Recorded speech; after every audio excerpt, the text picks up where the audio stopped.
I like this ad from our friends at filterlondon.com. Drinking plenty of water is key to our health and well-being. Yet not all water is created equal. Bottled water is responsible for tons of plastic waste, while your tap water likely contains chlorine, lead, microplastics, and even synthetic hormones. And now, government policies to roll out the fluoridation of the entire UK water supply, a safe and effective means of improving oral health, they say. Others disagree. The good news is that you can take back control of your water. Finer Filters, a family-run British company, have the very solution: the tankless reverse osmosis filter. Reverse osmosis is the gold standard in water filtration, and Finer Filter's easy-to-install tank-free system fits under your kitchen sink, providing on-demand, deliciously pure water for drinking, cooking, tea and coffee through a separate drinking water tap.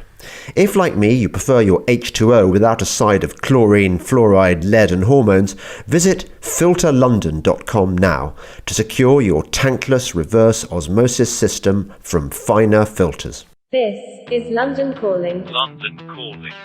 I'm absolutely clear that no laws were broken. They were followed at all times. I simply had something to eat while working late in the evening, as any politician would do days before an election. But if the police decide to issue me with a fixed penalty notice, I would, of course, do the right thing and step down. Welcome to London Calling with me, James Dellingpole, and my very good friend, Mr. Toby Young. Tobes, what is happening in your life? I had to look after the kids this weekend because my wife went to Ireland, so that meant doing a fair amount of cooking, a bit of mini golf yesterday, but nothing too onerous. We didn't go to QPR's last game of the season, which was in Swansea. I couldn't bring myself to make the 400-mile round trip. It's a long way to go, isn't it? It is a long way to go, and I've been to. If you live in London, I've been to 20 away games, QPR away games this season, which is, I think, must put me right up there amongst the most devoted of fans. So I didn't feel like, I had an obligation to go to the last game, and it was a kind of dead rubber because there's no way we can qualify for the end of season playoffs now in the Championship. So we weren't really playing. It's going to be such an exciting book. I mean, I imagine you've got publishers falling over themselves to commission this book. Funnily enough, none of them have actually been in touch. Perhaps they've really lost my address, James. But I've been debating whether to keep it going for QPR's next season, which is going to be considerably duller than this season. Is that because you've been relegated? Well, no, we haven't been relegated, but we this season was a kind of promotion chasing season, and we were kind of throwing everything at hoping to end up in the top six and getting into the playoffs and maybe, just maybe, getting promoted to the Premier League. And we've kind of bust the bank. And so now we're going to have to retrench and, let our most expensive players go. Our manager's off, so we're going to bring in another manager. It'll probably be some League One non-entity. And we won't be able to bring in any decent players. So next season will be probably a relegation scrap instead of a promotion challenge. And yeah, maybe that'll be even as interesting to write about as this season's failed promotion challenge. But I imagine the football will be a lot less exciting. And it wasn't very exciting this season, I have to say. So but anyway, I might keep it going. My son Charlie, he wants to be a football commentator and a football journalist. So it's a good way for him to kind of burnish his skills in that regard. Right. Yeah. So apart from the excitement of QPR, what's happening? What do you want to talk about, Dave? Well, I don't know if you've seen, but we had the local elections last Thursday and elections in Scotland and Northern Ireland. And I guess there's quite a lot to talk about there. I mean, there's perhaps the kind of least interesting of those three stories is that, yes, the Conservatives did quite badly, particularly in London, where they lost control of Wandsworth and Westminster and Barnet councils. But Labour didn't do as well as they need to if they're going to win a majority and form the next government. So it wasn't, even though it was a kind of vote of no confidence in Boris, it wasn't really a vote of confidence in Keir Starmer, the Labour leader. No, but does anyone care? That was a bit inconclusive. It looks like the greased piglet, as Cameron calls Boris, will live on to fight another day. I don't think anyone cares about any of this. I mean, I may be mistaken. No, it's just you don't care, James, but most people do care, I think. Well, maybe not, but I think some of our listeners do. You think about it. Okay, so a lot of our listeners in America, they don't care at all. I mean, they really don't care whether this was, the elections might as well have happened on Mars for all the relevance it has to them. So they're not interested. Nobody on Team James is interested. I think the only slightly tiny interesting bit was maybe that Wandsworth, the borough famous for its incredibly low, council tax and stuff, because they were run very, very efficiently in a kind of how Tories are meant to do things in people's imaginations. They went Labour, and I'm sure that people are going to get. I mean, actually, that delights me in a way that the idiots who live in that borough are now going to have massively inflated bills, aren't they? Serves them right. Yes, I think probably. I mean, and the result in Scotland wasn't particularly interesting. The SNP didn't do as well as they expected.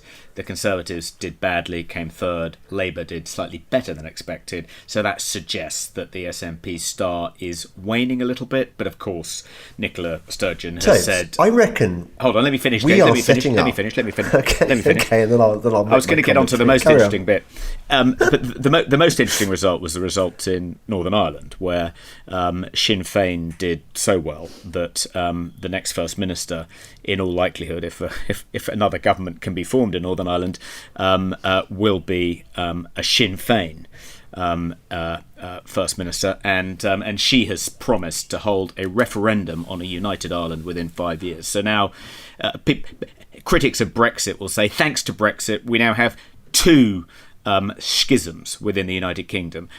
It's given renewed impetus to an independence movement in Scotland, and there's no way we can avoid a second Scottish indie ref in the next 5 years or so. And now we've got the prospect of an indie ref in Northern Ireland. And as the Remainers claimed, Brexit is going to end up splitting up the United Kingdom. Outside Europe, there is no real rhyme or reason to the United Kingdom, and so it's now going to collapse as a result of these various referenda. So that even our American friends might be interested in the ultimate dissolution of the UK. They won't, no, Tobes. They won't. Honestly, I reckon that we've just made. I mean, we are in the process of making the most boring London calling ever, because we started off with QPR. And I think a lot of listeners were going, how could it... There is no way... there's no way that the podcast could get any more boring than that. And then Tobe says, hold my beer. I'm going to talk about the local elections. And people are just kind of... If anyone's listening beyond this point, Tobes, it will be a miracle. Sorry, James. I will say... I've bored our listeners for long enough. Now let's get back to how the Ukraine is run by Nazis. Putin is a great liberator. The vaccines are going to kill us all. And Bill Gates is running the show. I'm sure they'll be much more interested in all of that, eh, James? Tobes, I'm liking it. In fact, interestingly, various people have commented, and I don't know whether they're right or they're wrong, but they're saying that you are showing promising signs that there is now a battle for the soul of Toby Young going on between the desire to remain inside the Overton window. I know you said you were outside it. You're not, though.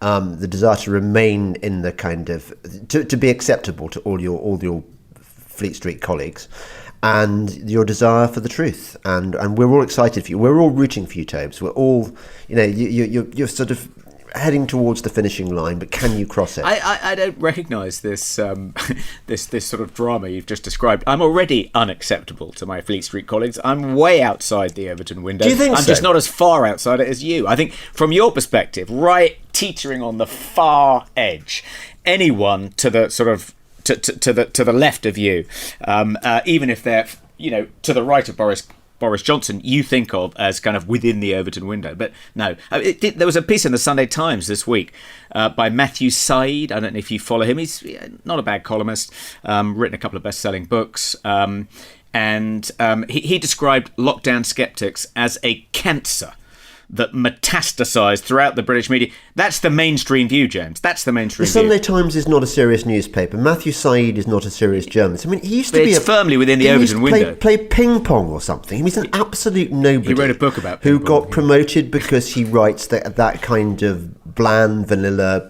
crap.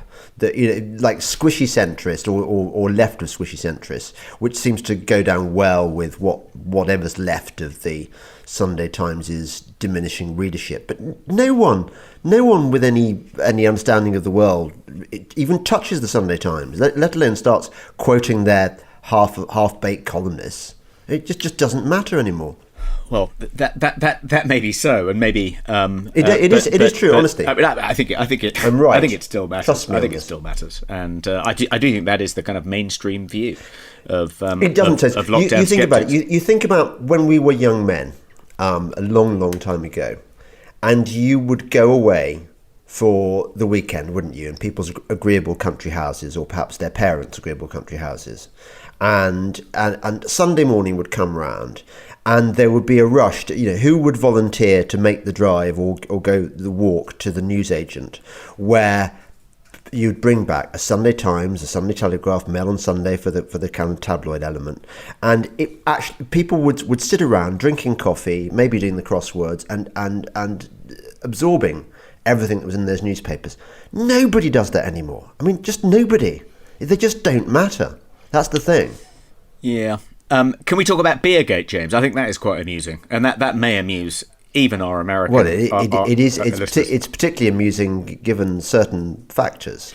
Well, which I suppose we ought to discuss. Should we just briefly describe what Beer-gate is? You talk about it, Ted. Tell them. Keir Starmer, the leader of the Labour Party, has been demanding Boris Johnson resign for the past 3 or 4 months. As soon as he got wind of the fact that Boris was being investigated by the Metropolitan Police for breaking COVID rules and participating at various social events, prohibited social events, behind closed doors in Downing Street during the pandemic, he was demanding Boris go.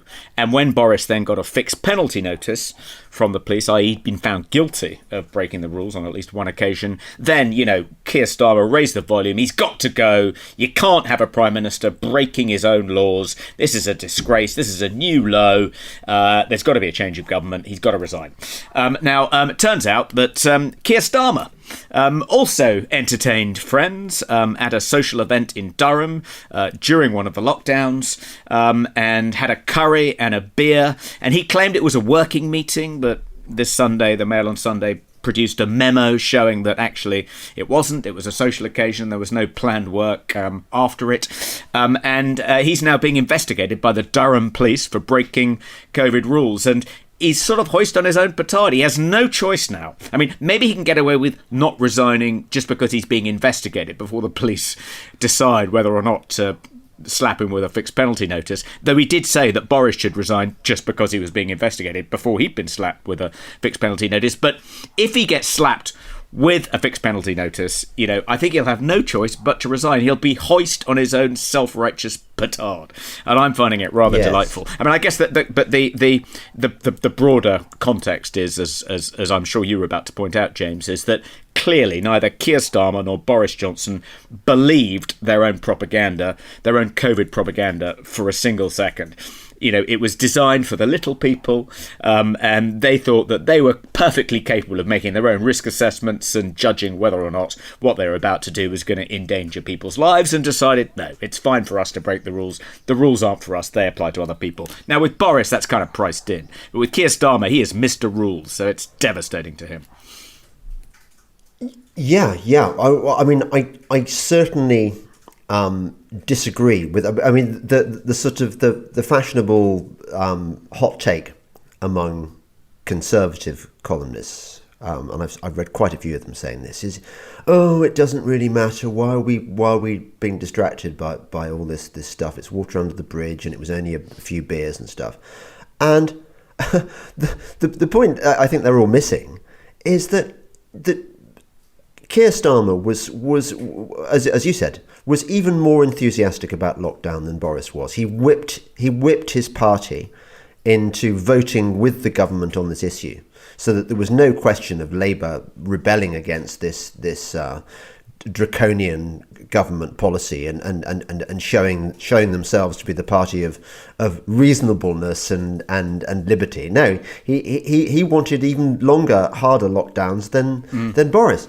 And it's extraordinary that people are prepared to let him off the hook when, as you say, he clearly did not believe in the rules that he himself was voting on and forcing his MPs to vote on. Yeah. So I think it's outrageous. I think he's absolutely he's been a terrible hypocrite here, and he should be punished for it. Yeah, and in some ways, I think Boris breaking the rules, I don't think that's gonna cause as much damage to Boris. I mean, it certainly caused some, but not as much as the naked hypocrisy of Keir Starmer. People can really get their heads around hypocrisy, and particularly, white working class voters in red wall. And seats. He did lie an awful lot. Yeah, I mean, repeated lies about who was the one who now wants to imitate that movie star uncrossing her legs. The basic Angela Rayner. Yeah, Angela Rayner. She was there, wasn't she? Yeah, she was there. Yeah.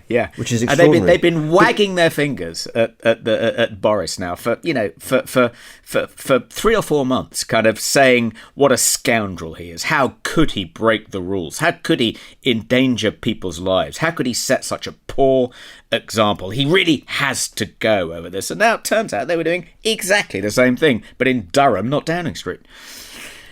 The detail that I wasn't going to mention, I wouldn't have mentioned, but apparently it's being leaked in the Guardian tomorrow. Is you know who filmed that video? Oh, what in Durham? Yeah. No. Oh, was it Dick Dellingpole? Not. That's my brother. No, not. It was Boy Dellingpole. Oh, was it? Yeah. Right. Okay. And how did he get it? Because was he at Durham at the time? No, I think he's at Edinburgh, isn't he? Yes. Oh, he's at Durham. Okay. Yes. Right. Yes. So he'd been locked down, like all the other students, and was coming back from wherever, back to his flat, which happened to be right next to where this thing was happening, and he spotted it. It was just a completely random accident of fate. And what did he capture on video? Well, Keir Starmer at the party, unmasked. Yeah. Oh, they were all guzzling unmasked, beer. yeah. Wasn't he? One detail that he's been much pilloried for is that whilst he was eating his curry ordered from a local Indian takeaway, he was sipping San Miguel from a can. He's been widely ridiculed for that. Not doesn't exactly sit very well with his. Well, should really have been a pint of bitter. Whatever he was drinking was probably identified on the video. Yeah.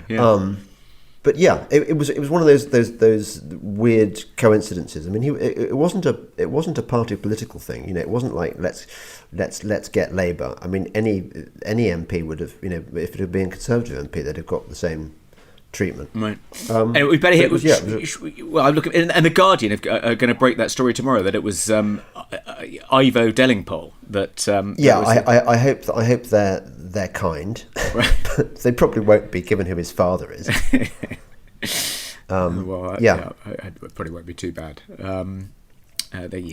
Anyway, shall we hear from our first sponsor, James? I think we should do, and I think I'm going to do it this time, and it's an old friend. See if you can guess who it is, Tobes. When running a business, HR issues can kill you. Wrongful termination suits, minimum wage requirements, labour regulations, and HR manager salaries aren't cheap. An average of $70,000 a year. Bambi, spelt B-A-M-B-E-E, was created specifically for small business. You can get a dedicated HR manager, craft HR policy, and maintain your compliance all for just $99 a month. With Bambi, you can change HR from your biggest liability to your biggest strength. Your dedicated HR manager is available by phone, email, or real-time chat. From onboarding to terminations, they customize your policies to fit your business and help you manage your employees day to day, all for just $99 a month. Month to month, no hidden fees, cancel anytime. You didn't start your business because you wanted to spend time on HR compliance. Let Bambi help. Get your free HR audit today. Go to Bambi.com/London right now to schedule your free HR audit. That's Bambi.com/London. Spelled BAMBEE.com/London. I tell you what I like about Bambi, apart from the fact that they're our most loyal advertiser, and that's that they don't keep changing their copy and requiring us cat-handed presenters to ad-lib in a really clever way, which we never do very convincingly. That's true. So just to momentarily go back to this story about your son. So did he put this video anonymously on Twitter, or did he hand it to the police? What was this? How did it get out there in the public domain? It was really hard. Because he was asking my advice and I hadn't a ruddy clue what to do. Because it was like, at the time it wasn't a particularly exciting story, and then it became a big story. What did he do with it? How did the video get out there? Well, the thing was, I didn't really want his name dragged up, so we sort of leaked it out sort of subtly through Lawrence Fox's website. Right. Okay. And we were thinking that way we'd avoid any kind of unpleasant attention. But these things have a way of leaking out in the end. It's just sort of. I mean, probably. Had we been canny, had we had somebody like Max Clifford, is he in prison still, or is he? No, he's dead. Is he dead? Yeah. Right. But had he been alive, perhaps we could have rung up Max Clifford. Yeah, you could have sold. You could have sold it to the Sun for $250,000, James. Exactly. Diddled your son out of $250,000 there, I think. Anyway, I've just been reading a book. I've just finished reading a book called Chums by Simon Kuper. Have you heard about this book? Oh, it's about us. Well, it's sort of about us. Do we get mentioned? We get mentioned. Yeah, you get mentioned as well. It's about our generation at Oxford and the generation that immediately followed us, and it essentially attributes all the ills of contemporary Britain to all the people that were at Oxford between sort of 1983 and 1991 or something. And so it sort of says, a bunch of kind of privileged Tory toffs, completely innumerate, scientifically illiterate, on a sort of glide path to power with their kind of outriders in the media. That's where you and I come in, and have taken this disastrous decision to kind of leave the EU and bamboozle the electorate into endorsing it, and are just making one catastrophic mistake after another, and in particular completely ballsed up the management of the pandemic, resulting in tens of thousands of unnecessary deaths. I thought I'd quote a passage to you towards the end, in which we are both mentioned. So here he says, Young, Hartley Brewer and Dellingpole had inherited the role that Hannon, Gove and Johnson himself played over Brexit. A vanguard of skilled wordsmiths can equip the Tory sphere with an entertaining and persuasive story wrapped in Oxford tutorial-level plausibility, larded with quips and choice statistics, and appeals to ancient English traditions of liberty, Burke and all that. Boring experts might dissect the message with unmemorable phrases, but they didn't get much of a hearing in the Tory sphere. The sceptics, as much as the scientists, were a voice in Johnson's ear. So there you go. He's in order to condemn us, in order to kind of corroborate his hypothesis that this generation of wrong-uns have brought Britain to its knees. He has to wildly exaggerate our influence, James. And apparently we were whispering in Boris's ear, telling him to end the lockdown and to hell with all the people that would die as a consequence. And he listened to us because we were more interesting than the boring scientists who, in Simon Kuper's view, were absolutely right about everything and should have basically been handed the reins of power from the beginning of the pandemic until the end. Who is this Cooper character? He's a columnist at the Financial Times, and he was. I think by the time he hadn't arrived until we'd left, so I don't think we overlapped at Oxford. But I know we didn't debag him in Tom's Quad or anything like that. No, I think he was at Christchurch though. But, was he? Yeah. God, the standards really slipped after I left, didn't they? Because they didn't just have him. They had who's that sort of Islamist bloke? Mehdi Hassan. Oh yeah. Yeah, he was at Christchurch. I think it's probably extraordinary. A slight exaggeration to describe him as an Islamist. Who else was at Christchurch? I mean, this is it's supposed to be the grandest college, but do you know who else went there? That policeman who ruined the police, Ian Blair. Oh yeah, you remember him? Yeah, was he the one who kind of turned them into kind of? He was the first one to make them go woke. Was he a contemporary of yours? No. Okay. He was before, okay. Which is it's a bit worrying. Right.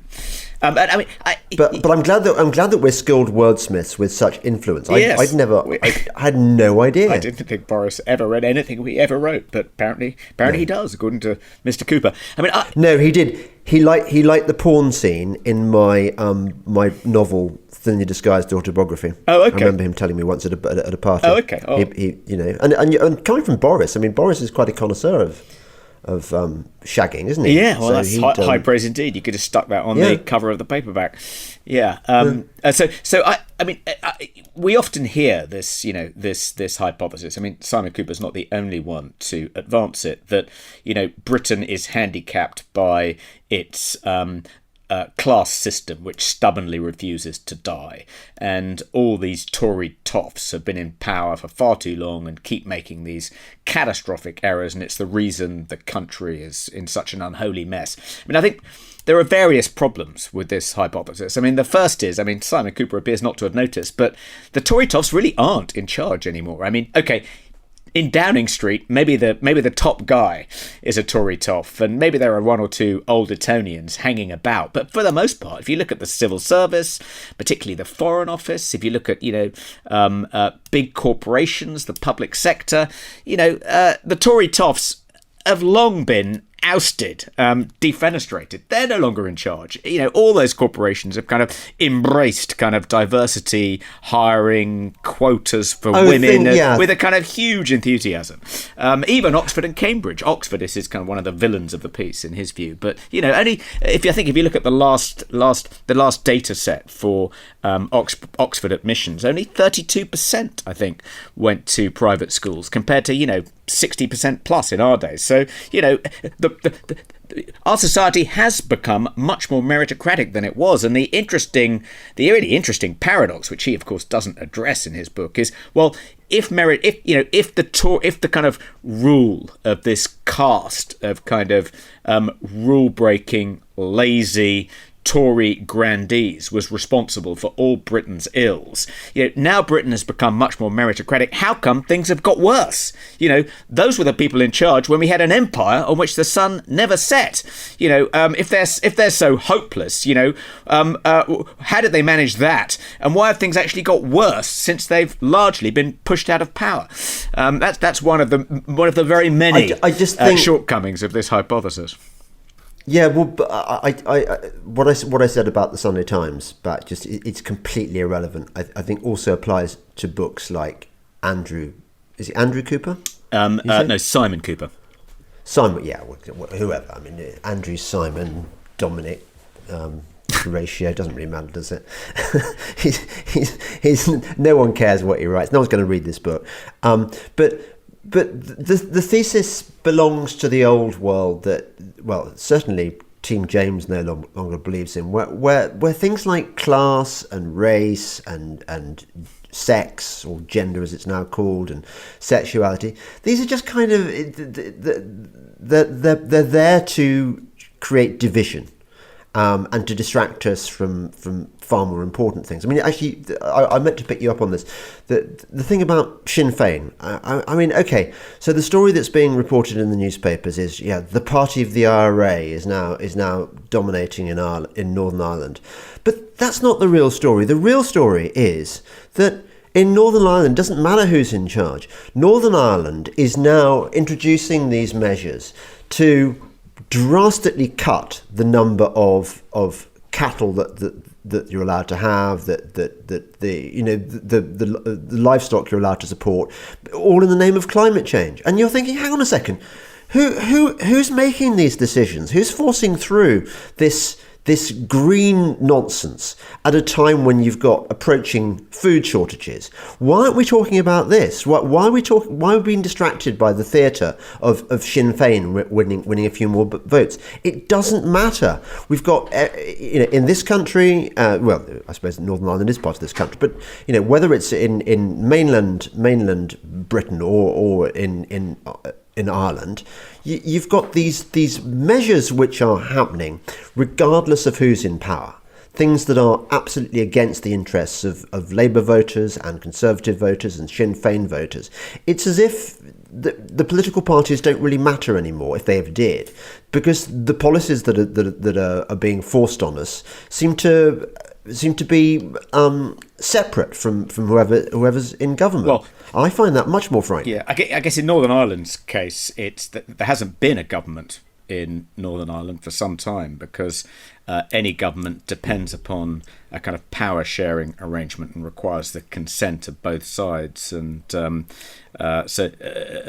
neither side can agree on who the First Minister should be, who should be in the cabinet. So it's essentially been ruled from Westminster for the time being, and may continue to be for the foreseeable future. But I suppose, of course, what you're talking about is interesting and probably isn't debated as much as it should be. But the reason people have kind of have been, talking about this result in Northern Ireland is because it does have implications for the future of the United Kingdom, and more immediately on what to do about the Northern Ireland Protocol in the Brexit agreement. So lots of Brexiteer Tories are saying the reason the Unionist parties have done so badly in this election, and Sinn Féin have done so well, is because of the border currently in the Irish Sea, because of the Northern Irish Protocol that's been imposed on Northern Ireland. They feel betrayed by Boris and betrayed by the Conservative government in Westminster. So now it's absolutely imperative for this government to do something about that, which will inevitably lead to a showdown with the EU in the next couple of months. There's supposed to be something in the Queen's speech about the Northern Ireland Protocol tomorrow. I don't suppose it will. But it's not going to have any impact on people's lives in the way this is. Because I hadn't got the details to hand. I just looked it up.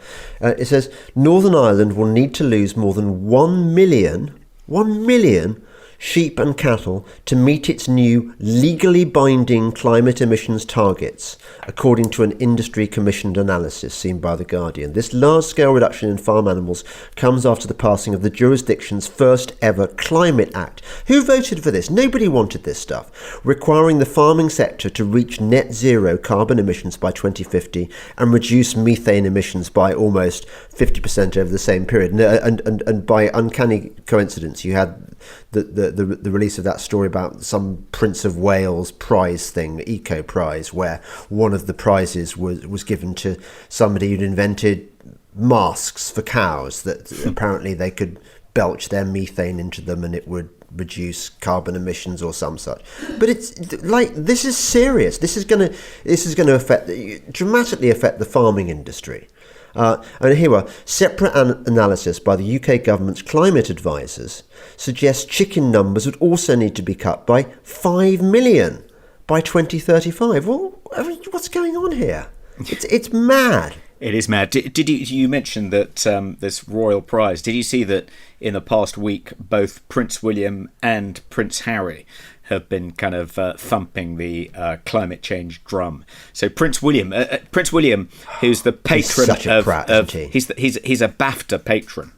And at the television BAFTAs earlier this week, where one winner after another lined up to denounce the Tory government, he praised programme makers for including effectively subliminal messages designed to make us more green. So, having the male protagonist in the kind of romantic drama drive an electric vehicle as opposed to a petrol vehicle, things like that. It was actually me and Laura Dodsworth lodged a complaint with Ofcom when Sky boasted about including these pro-green climate emergency subliminal messages in its programs and urged other broadcasters to do the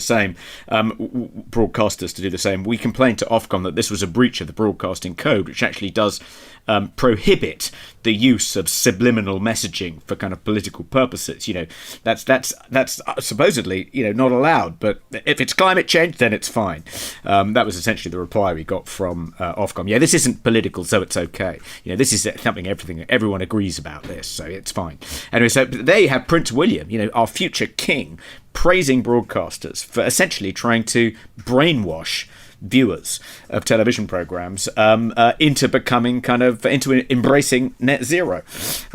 Quite extraordinary. And then Prince Harry has done this. Is it an ad for the New Zealand Tourist Board or something, in which he's kind of said, you've all got, in order to save the planet, you've all got to fly to New Zealand. Slightly paradoxical, but because New Zealand is the kind of home of kind of climate responsibility, and it's and the home of vax tyranny, isn't it? Yeah, it was one of the worst lockdowns in the world. And didn't he advise them to make things nice by buying the local honey?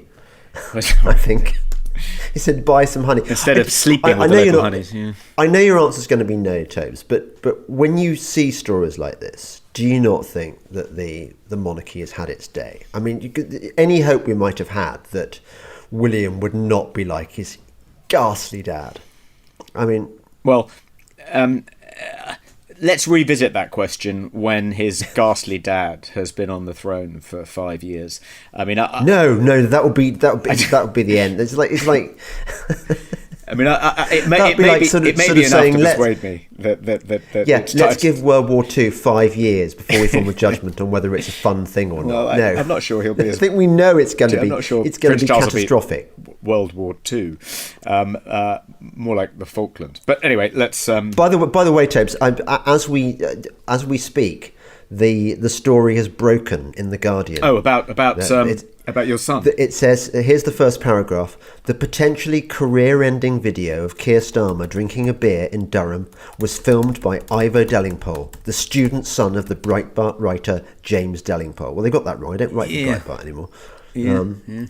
But actually, it hasn't been too harsh. They could have, stuck the knife in more if they wanted. They're not making it sound like a kind of Tory hit job, like a set-up job. Well, they're not. He was enlisted as a soldier or a useful idiot. Yeah, that would be mendacious, wouldn't it, if they'd done that? But yeah, I think it's fairly innocuous. Yeah, he says. Goodness. Yeah. It sounds like they've quoted him. So yeah, no, not too bad. You can be reasonably pleased with that. Exactly. And of course, I guess if he'd sold the footage, then he now might be being pilloried for that. So maybe. Well, I wish. Yeah. Well, listen, the late Max Clifford could have been our friend. Should we hear from our next sponsor? I think we should. So, thanks to big tech, we're all under a constant barrage of communication. When you're not being messaged, pinged or DM'd, you're being inboxed or atted. Through the actual letterbox, nothing but bills, direct mail and fast food leaflets. If you miss the joy of sending and receiving real letters, then you need eSnail. If you like the idea of a typed airmail letter that lets you choose fonts, add photos, and then arrives in a quarter of the usual time, you'll love eSnail. Head to esnail.com, type or paste in your 800-odd word missive, add the address and press send. eSnail then prints, folds, securely seals and stamps the letter at the closest eSnail hub to its destination. eSnail print and post daily from hubs in the UK, the US, India and Australia to anywhere in the world with a physical address. Cost and delivery time depends on the destination. An eSnail letter sent from Mexico City to Hammersmith, from Hong Kong to rural Northamptonshire, or to Granny down the road costs less than £3 or less than $3.50 and arrives in 2 days. London Calling listeners and all special friends get their first 3 eSnail letters free. Use the promo code LONDON, LONDON, at e-snail.com. Get on the right side of the argument. Join the letter revolution at eSnail.com. That's e-snail.com. So, James, what else has been happening? The new Doctor Who. I see you've been tweeting about that. You don't seem happy with the choice. He seems all right to me. You seem to think he's a Satanist or something. I couldn't quite work out what you were trying to say. It was a very, very bizarre image of himself that he put out. I don't know why they have to perform these weird gestures with their hands. I mean, it was quite contorted to put your hand in that sort of spread fingered position over the side of his face, and I don't know what he was doing.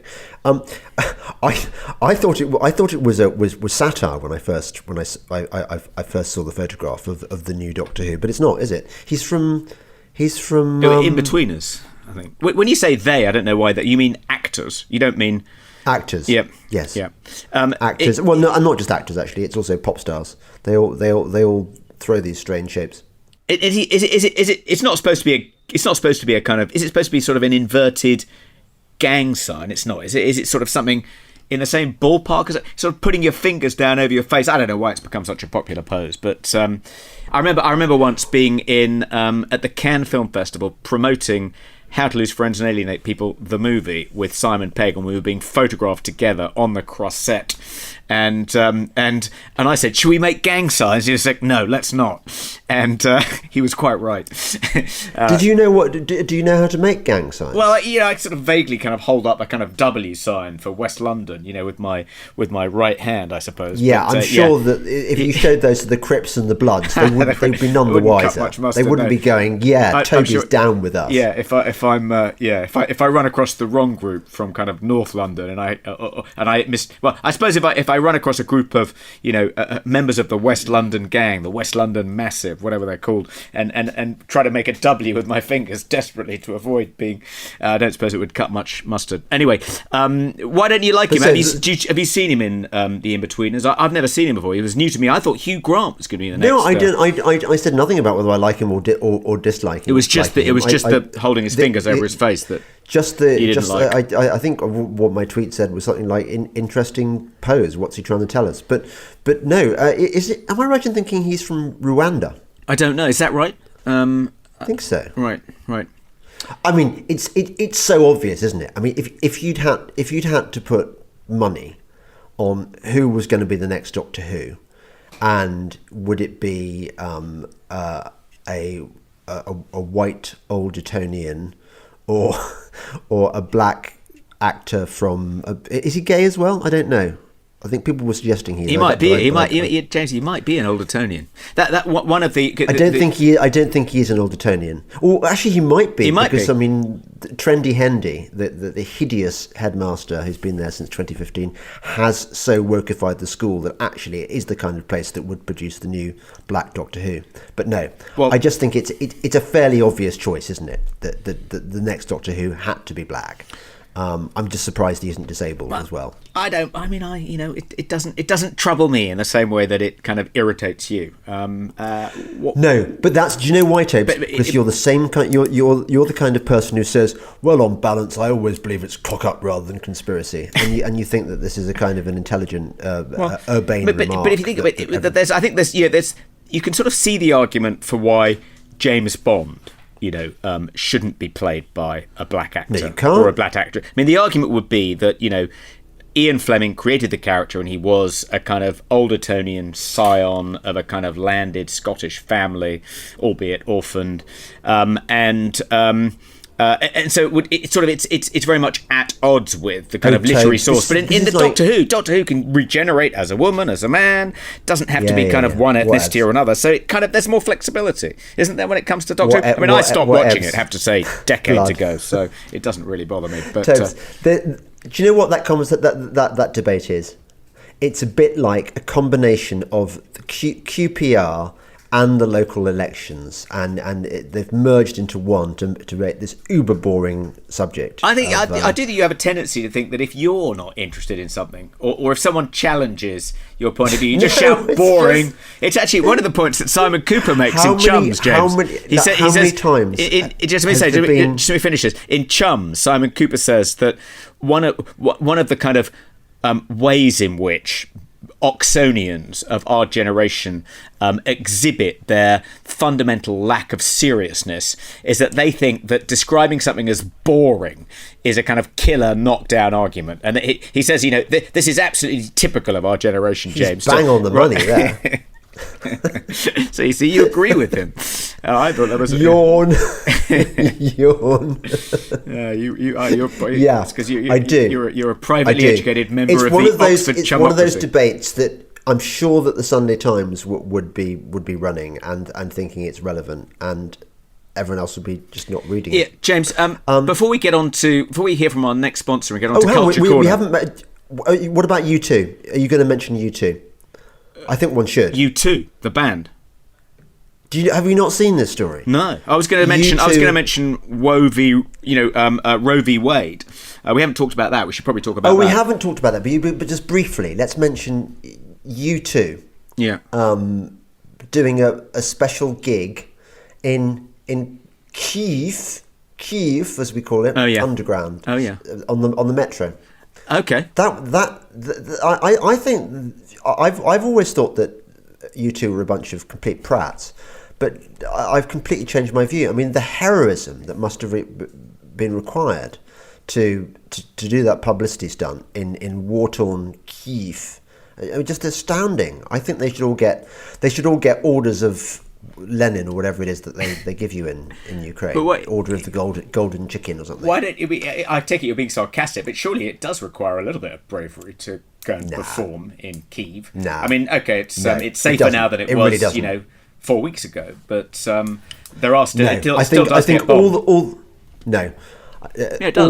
the videos that show celebrities, like who's that actress who married an actor and has lots of children that adopted, that one.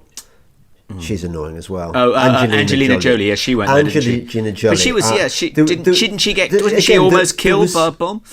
No, she wasn't. What happened was that they faked this scene in which air raid sirens were warning that she was in jeopardy.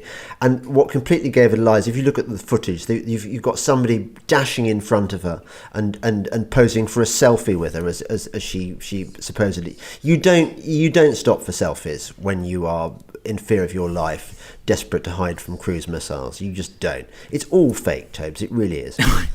I take it you in spite of your scepticism about the official Ukraine narrative, you haven't quite gone as far as to endorse what Putin's was it? He made a speech today. I'm sure I endorse it. Whatever a Russian said, Victory Day speech in which he said that Russia was forced to embark on its special operation in Ukraine because he's absolutely right. Ukraine was on. Hold on, you haven't heard the rest of it, because Ukraine was about to invade Russia.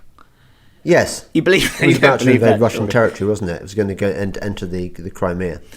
Yeah, I don't think it was.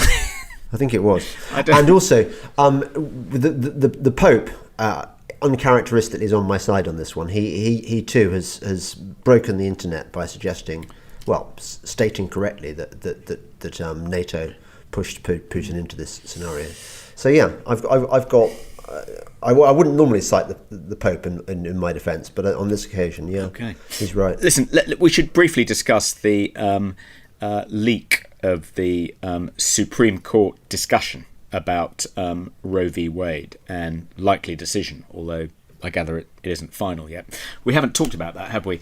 Do you think this is you tend to be someone who believes that all these kind of powerful institutions have been completely captured, but it looks like the Supreme Court, if this is if it does decide to reverse Roe v. Wade, then it hasn't been completely captured. I mean, it's no. I think that this is one of the biggest distraction stories. I mean, look, we're in a climate where the stories, because of what Pfizer has been forced to release about its extremely dodgy testing procedures and so on, and all the stories that are beginning to emerge about vaccine injuries and so on, they needed a mega story to distract everyone. I mean, sort of Ukraine seems to have served its purpose for a moment. For the moment, no one seems to be interested in that anymore. So they needed a kind of mega story. I mean, this was leaked by seemingly a disgruntled clerk, not because they wanted to distract people's attention from the vaccine. The word "seemingly" is these things don't happen by accident. But you think the Supreme Court justices have only kind of they made this deliberately controversial decision and then manufactured the leak in order to create a story which would distract people from vaccine damage?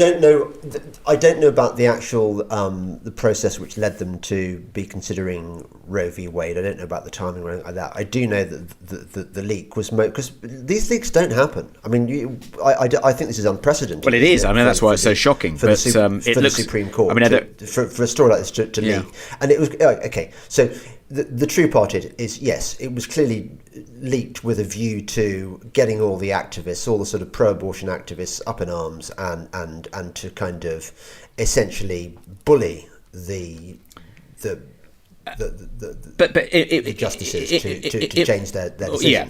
That I agree. But also, the leaking of the story was undoubtedly designed to dominate the news agenda, which it has done. But actually, it sort of undermined the case for various policies designed to coerce people, bludgeon them, twist their arms into getting the vaccine, because now you have all these progressive woke women on the streets of the capital holding up signs saying, "My body, my choice." They're appealing to the concept of bodily autonomy and the right of people to decide what's taken out of their bodies. So how can they? That is obviously the very same principle invoked by people who are opposed to vaccine mandates and no jab, no job mandates, because they too appeal to bodily autonomy. And the idea is, just as you can't take something out of my body, just as I get to decide what goes in and out of my body, I get to decide what's taken out of my body, what stays in my body. Similarly, I get to decide what's put in it. I mean, so from that point of view, hasn't it sort of undermined the case? No, I mean, the vaccines? That's a separate point. I mean, and it may be trivially true, but no. Look, the vaccine injuries scandal is one of the biggest in pharmaceutical industry history, and it ought to be everywhere. And instead, what they've very successfully done is they've got the kind of people who might be interested in this story and getting angry about it, are instead getting angry about the Supreme Court leak. And simultaneously getting them excited about this story, because it would be a big deal, obviously, if Roe v. Wade was repealed. But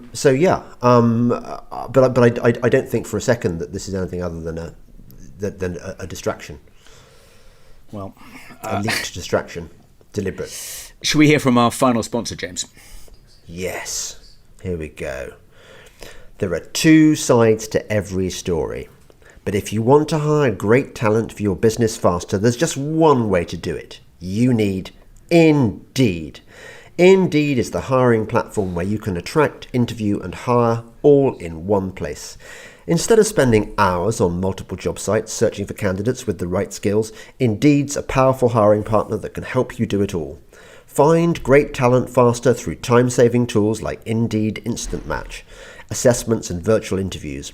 With Instant Match, over 80% of employers get quality candidates whose resume on Indeed matches their job description the moment they sponsor a job, according to Indeed data.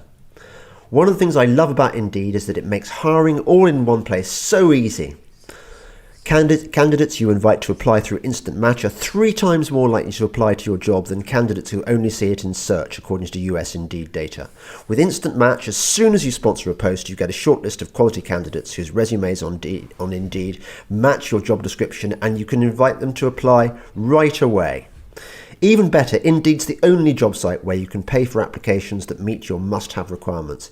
Indeed is an unbelievably powerful hiring partner, delivering 4 times more hires than all other job sites combined, according to Talent Nest 2019. Join more than 3 million businesses worldwide that use Indeed to hire great talent fast. Start hiring now with a $75 sponsored job credit to upgrade your job post at Indeed.com/London. Offer good for a limited time. Claim your $75 credit now at Indeed.com/London. Indeed.com/London. Terms and conditions apply. Pay per qualified applicant, not available for all users. Need to hire? You need Indeed. So, James, while we've been on the air, another story has broken. What? But it's in the same ballpark, which is... Is it about us? No, but Sir Keir Starmer has given a press conference at Labour headquarters in which he has said that if he is issued with a fixed penalty notice, he will, of course, do the right thing and step down as Labour leader. And Angela Rayner has confirmed that she would too.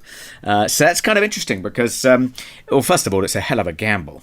Because unless they've kind of been tipped off that the police aren't going to find them, and it puts an enormous amount of pressure on the Durham Constabulary, knowing that they have the fate of one of the leader of the opposition and his heir apparent in their hands. But it also, I guess, it means that if they do issue them both with fixed penalty notices, then she won't be able to stand in the leadership election to succeed him. So maybe our next episode, James, will be about the runners and riders as to who's going to be the next leader of the Labour Party. I know you'll think it's boring, but perhaps we could do 5 minutes on it. but you'll say it nevertheless. Yes. Well, so, fine. Culture Corner, James. Seen anything interesting this week? Read anything Well, do interesting? you know, Tobes, I finally followed your recommendation. Ozark. And no, Slow Horses. Okay. How did you manage to get it? Did you? Because I think you said you hadn't signed up to Apple TV Plus, even though you get a free subscription with your new Apple product.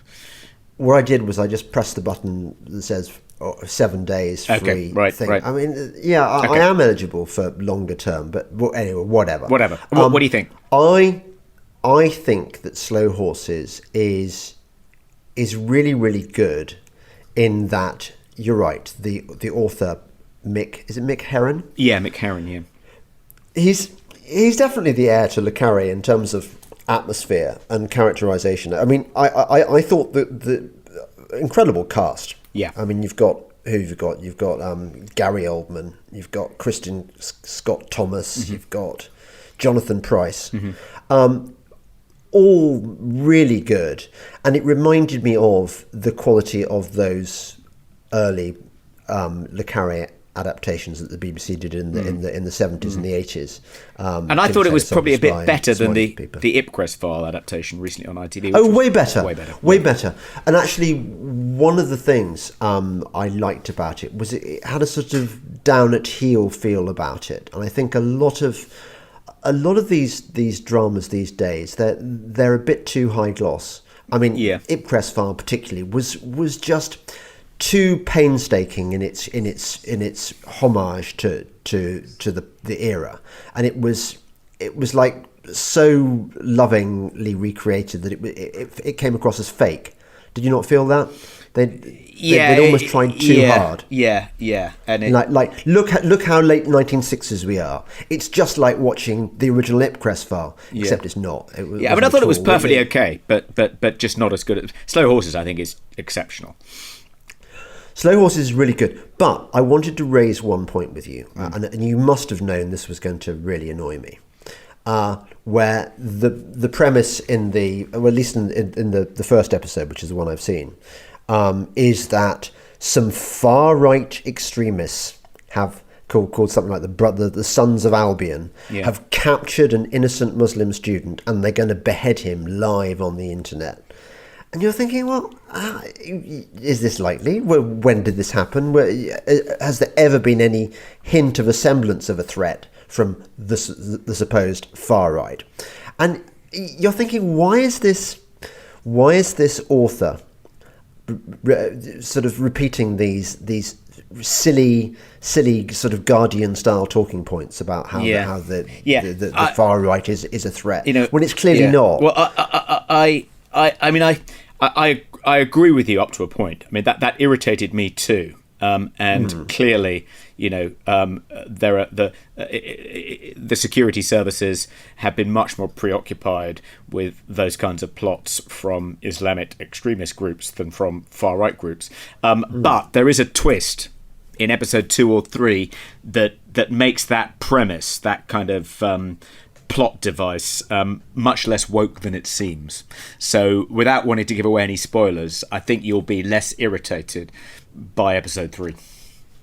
Oh, okay. That's good to hear. Yeah. Persevere with it. It's. I think it's. Oh no, I was really going to good. persevere. So I've written my review in The Spectator. Okay. And I said that it really doesn't. I really don't care how the plot develops, because the atmosphere is so good, and it's very well acted. They've got. It's the kind of show that the BBC used to be good at making a long time ago, and just doesn't do it anymore. And I think the Gary Oldman character is rather wonderful, isn't he? This kind of unbelievably jaundiced, kind of cynical, washed up, old kind of Berlin hand who's been kind of shunted into this kind of... the idea of there being a kind of a place where kind of second-rate agents who've messed up in some way get shunted. So they're not kind of sent to the knacker's yard quite, but they're sent off to this kind of halfway house because the service doesn't really want them messing up its operations anymore, and they're led by this kind of very cynical, weathered old hand who's incredibly rude to them all. I mean, I like the premise, and I think he's fantastic. No, it's. I really recommend it. You were absolutely right. And also, it reminded me of just like, people are saying this, aren't they? That Apple TV has now got the edge over Netflix. Yeah. I watched a documentary about Abercrombie and Fitch. Oh yeah, I've seen that trailer. Yeah. Have you seen it? Yeah, I saw the trailer. Well, it was quite a phenomenon, wasn't it? Abercrombie and Fitch. Yeah, and it was clearly selling a particular image in order to sell clothes. I mean, just like Ralph Lauren does, and just like every place has an image, and all it wanted to focus on was how racist their staffing policy was, and you're thinking, well, actually, not everyone shares your view that everything is about racism and everything is about... Some people are interested in the actual marketing and fashion story. Which is... From the trailer, I haven't watched it, but my impression from the trailer was that the great sin of Abercrombie and Fitch being exposed in this hard-hitting documentary series is that they ranked prospective employees who were going to be standing at the front of the shop trying to entice people to come in and buy clothes. They ranked them according to a hotness scale, and they tried to employ good-looking young people regardless of racial background, and that was their sin. How dare they not employ someone who wasn't hot? That's discrimination. That's facism, not racism. Did you ever go to an Abercrombie? Yeah, but I mean, like you, I didn't think that was such a kind of, of course, if they want people to buy, it's like, well, that's why they use attractive people in their advertising and on their posters as well. That's why, it's like complaining that the modelling industry is dominated by attractive people. I mean, some people do complain about that. But It seems it seems like a slightly far-fetched criticism, doesn't it? I mean, I'm with you on that, but I didn't realise that they discriminated against hiring, black models as well to stand outside their stores. Is that one of the revelations of the documentary? They didn't really help their case by so there was a sort of an action launched by various sort of ethnic minority employees that they'd been discriminated against. They didn't really help the case by being not actually that good looking. I mean, the people that Abercrombie and Fitch tended to recruit were sort of aspirationally good looking, weren't they? And that was the whole shtick. I mean, you think about the backstory that Abercrombie and Fitch was, I think, being founded in the late 19th century. But it had fallen on hard times because it used to be sort of the outfitter to people like... It would be where Teddy Roosevelt went before he went sort of big game hunting in Africa and stuff like that. So it was ripe for a revamp. And this guy came in and did that. And you realise that the fashion industry is so difficult it's so difficult to make new brands to stick, or in this case, revamp brands to stick. And somehow this guy who wasn't interviewed on the programme, the CEO of the company, got it absolutely right. That he gave America. They had policies like they would find they go to the campus of the local university and find all the best looking jocks and get them to come and endorse the products. At which point all the sheep who wanted to be like the jocks went and bought their clothes from Abercrombie and Fitch. I thought that was much more interesting than the issue about whether or not they were racist, which is just like. It's just it's everything that the Netflix is criticised for, isn't it? They're focusing on these woke issues at the expense of the more interesting story. It got woke and it's going broke. So I've having said that, I've been still enjoying Ozark. I think that's the first time I've actually got the name of the show correct, in spite of the fact that it's into its fourth. What did you say before? Fourth season. I think in the past I've said The Ozarks. And then last week, when discussing it, I think I referred to it as Ozarks, very smugly, thinking I'd finally got it right by dropping the definite article. But then when I was watching it yesterday, I noticed that actually it's called Ozark. So it's singular and no definite article. So anyway, I've really been enjoying Ozark. I'm into the kind of final straight now. So last handful of episodes, I think. Yeah, you should definitely watch it. I've never had a series so recommended that I haven't seen, or rather, I saw the first couple of episodes and then gave up on it. I think it's made a smart decision to limit itself to 4 seasons. I think it might jump the shark if it went to a 5th, but it's kind of it's done about the most it can, I think, with its characters and the various different plot strands. But it seems to be percolating towards a climatic conclusion. And anyway, I'm enjoying that. What else? I don't think I've. My kids went and saw the Doctor Strange 2, Doctor Strange in the Multiverse, and were not too impressed, I have to say. And they're usually quite easily impressed, particularly by Marvel films, but they didn't like this one. My son said it was even worse than the Ant-Man sequel, which I couldn't quite believe. But I do love it when these films flop. I hope it was rubbish for reasons of wokeness. Well, yeah, I don't know. I mean, I think this. I don't know if you're familiar with the multiverse concept, but no. It's a bit like you remember in the multiverse, characters that they've killed off with enormous fanfare, in previous kind of episodes in the kind of Marvel franchise. So they bring back to life in the multiverse because the main characters enter alternate universes in which some of our favourite characters haven't died but are still alive. And then you also have not only is it a way of bringing back actors they've killed off, just like that scene in Dallas, remember when they brought back JR by pretending it was all a dream or something along those lines. And it's an absolute cop-out, from a writer's point of view. If you kill a character off, you leave them dead. You don't bring them back by coming up with some ludicrous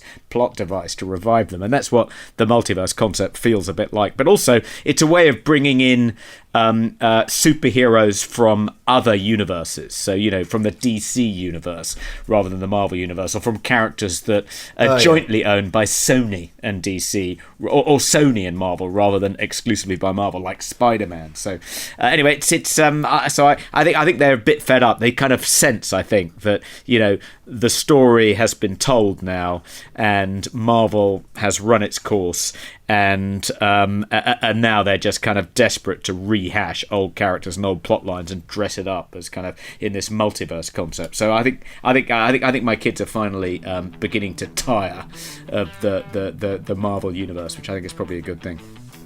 Oh yes, I'm sure it's very healthy for them. Yeah. Anyway, James, we probably bored our listeners for long enough. It's been a bit of a blockbuster. You've done your bit. You've bored for England, James. Yeah. Sorry, well we done. Didn't give you enough time to talk about. We should actually market this as a sleep product. I think it could be. Maybe people. I think people are probably using it that way already, James. Anyway. Okay, good. Mate. All right then. Good to talk to you. See you next week. All right, bye. Bye. This is London Calling.